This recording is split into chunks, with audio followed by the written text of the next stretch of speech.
السلام علیکم ورحمۃ اللہ وبرکاتہ۔ الحمد للہ رب العالمین، الصلاۃ والسلام علی سید الانبیاء واشرف المرسلین، اما بعد، قال النبی صلی اللہ علیہ وآلہ وسلم العلم علمان، علم الدین والاجسام۔ نبی صلی اللہ علیہ وسلم کا فرمان ہے علم دو ہیں، ایک علم ہے دین کا اور ایک علم ہے طب کا۔ نبی صلی اللہ علیہ وسلم نے فرمایا کہ اگر کوئی آدمی دین کی خدمت کرنے کے لیے نکلتا ہے تو فرمایا چونٹیاں اپنی بلوں میں اور دنیا کی ہر مخلوق اس کے لیے دعا گو رہتی ہے۔ اور اسی طرح طب کا جو علم ہے، دوسرا یہ بھی اللہ کا عطا کردہ علم ہے۔ اس طب کے علم سے اللہ کی مخلوق کو فائدہ پہنچنا چاہیے اور فائدہ پہنچانا چاہیے۔ لوگ کہتے ہیں کہ ہم مسیحا ہیں اور اس وقت اس قوم کو مسیحاؤں کی بہت زیادہ ضرورت ہے، بجائے اس کے کہ اس کو ایک کاروبار بنایا جائے۔ کاروبار کی بھی ضرورت ہے، وہ بھی چاہیے، لیکن اس کے ساتھ نیت ایسی ہونی چاہیے کہ اللہ ہم تیری مخلوق کی خدمت کریں گے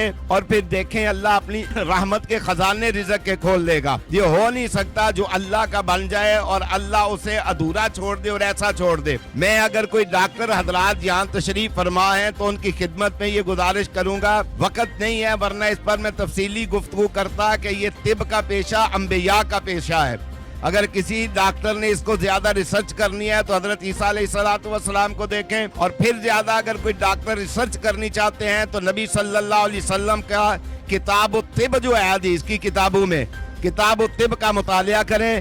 میں اسی پر اکتفا کرتا ہوں، اللہ تعالیٰ سے التجا کرتا ہوں کہ اللہ ان ڈاکٹروں کے دلوں کو بھی نرم بھی فرمائے اور ان کو رزق بھی عطا فرمائے۔ وآخر دعوانا الحمد للہ رب العالمین۔